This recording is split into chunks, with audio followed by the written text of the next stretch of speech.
Well, hello everybody. Welcome back to G Bear's Off-Grid Ways, a homestead in the desert.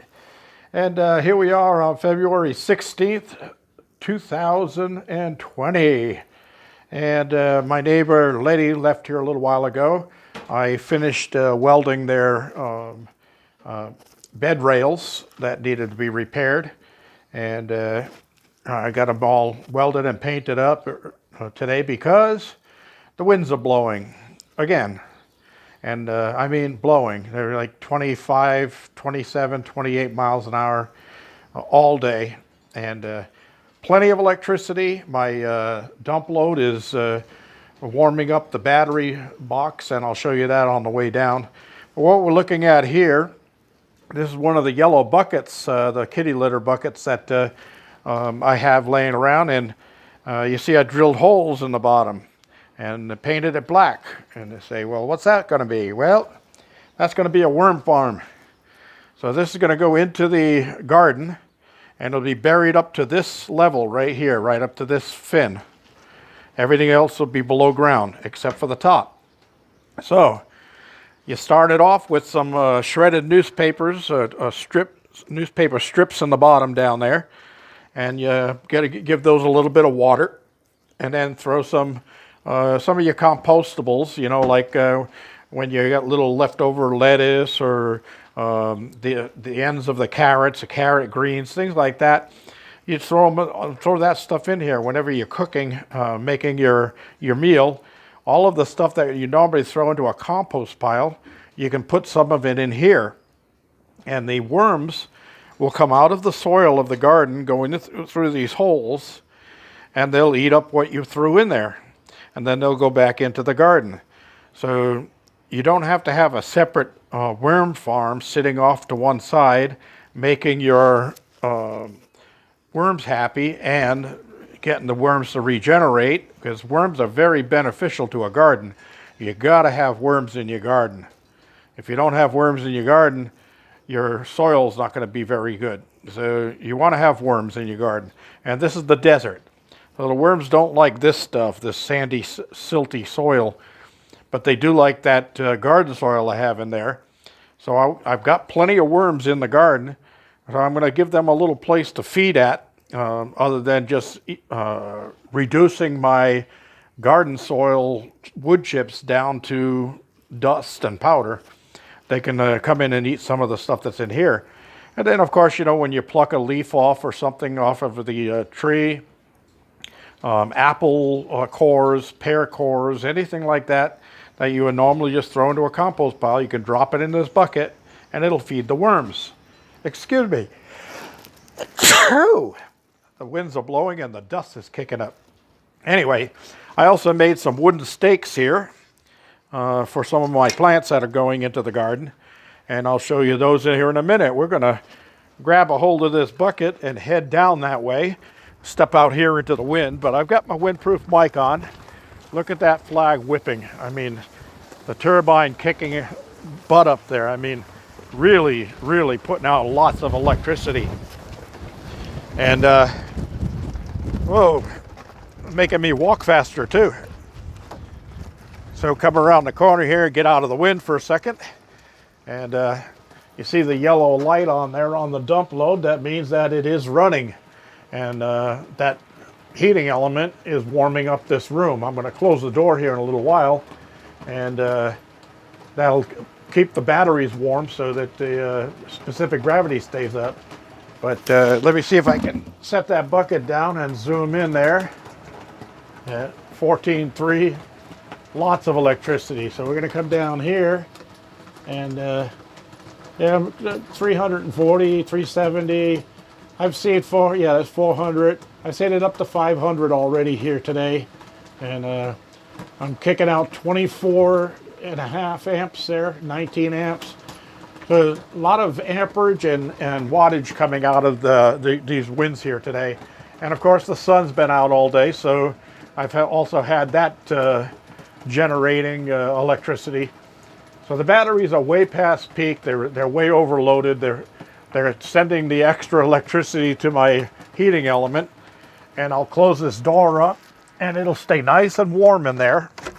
and the batteries will like that. All right, so let me zoom back out here, and we're going to head on down to the garden house. And I'll show you what I did this morning.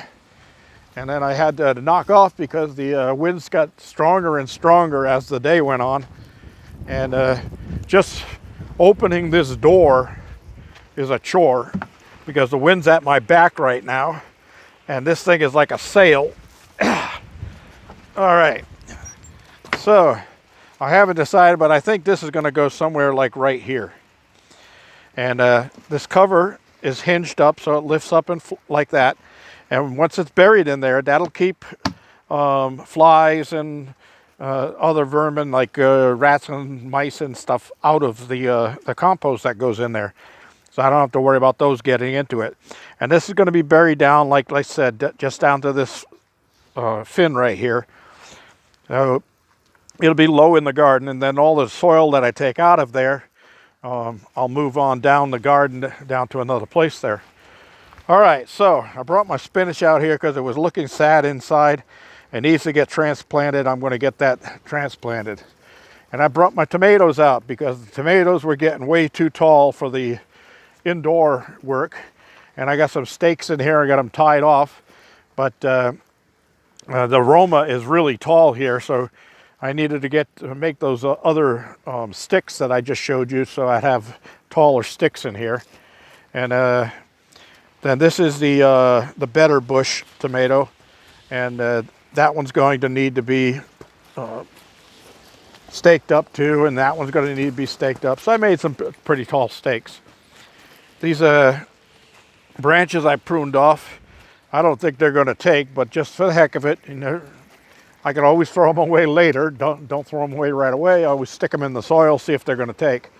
All right, I got my sugar peas out here. The two that were on the table inside are here now. And this is the new Concord grapevine. And when I pruned the branches, because you want to take them back like 3 nubs back when you get these, it gives them some more strength and makes them sprout faster. And when I cut these this morning, they were as green as could be on the inside. So this was a healthy plant. And now it's sitting in here because that's where it's going to end up.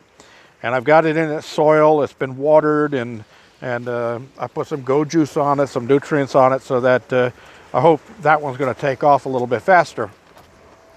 This one, I pruned it back a little bit more too, and this one looked a little drier on the inside. So I don't know if this one's going to take or not. If it doesn't, I've got the bag still sitting right down there, and I've got the receipt inside, and Home Depot guarantees them, so I just bring it back and get my money back on it. Okay, one of the trees I got from Aurora and Chris is already budding here very well. So I got that one transplanted into this unit, and I had one of the branches that was really woven in and crisscrossing, so I pruned that off and again stuck it in the ground, see what happens. And this soil that I put this in is a 50-50 mix of native soil and amend, Kellogg's Amend. So that helps the soil aerate a little bit and hold water. So we'll see how this goes. It's got a lot of nice buds and leaves starting to spring out on it. I think it's going to be happier now that it can spread its roots because it was in one of those buckets right there. And it's going to be happy. Now this section right here will be for some of my other plants, smaller plants that I have inside, like pepper plants, things like that. These are some carrots that were in the old garden. They're only about that tall. I stuck them back in. Sometimes you get these weird carrots with 3 fingers on them, but I don't think they're going to take because of the cold weather that after I put them in there. But these little side things will be for plants that don't take up a lot of room. And then that area between those 2 boxes there, that's where I'm going to put my cantaloupe and watermelon plant. And those things will run all over this whole garden. They'll make a full circle. And the leaves of those things cover the soil. around the other plants that are planted, and they help hold moisture in so the soil doesn't dry out and evaporate into the air very quickly. So a neat little gardener's trick. All right, so all of the citrus plants that were over here that the leaves got damaged on, I took all the dead leaves off of them, and I've got some fresh sprouting coming on there. You can see the new sprout of leaves coming there and there. So I don't think the trees are dead or anything like that. It just they just got a little damaged, and they should come back. So the avocado trees, I'm not sure if those are going to make it though. They lost all their leaves, and they don't look very good. They're starting to turn brown, losing the green color out of their main trunk. So avocados out here are real tough to grow because of the temperatures. But once I get my my glass house where I've got heat inside and all of that, those things should last a little bit longer, or actually start producing. All right, well, got everything covered I had to cover for today, everybody. I'm gonna cut this one off now, reminding you, give me a thumbs up down there. Please like my videos. Don't forget to subscribe if you haven't already, and share these with your friends. You just click on share and then send it through email or text message to a friend of yours and say, hey, check this out. My spring garden is on its way, and we're going to be seeing stuff coming out here in the next few weeks, and the 15-day forecast is for a possibility of rain next weekend. No snow in the mountains. It's going to be warm enough so it'll be rain, and the temperatures are all supposed to be pretty warm.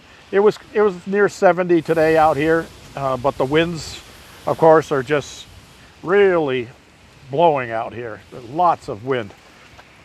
This is G Bear signing off.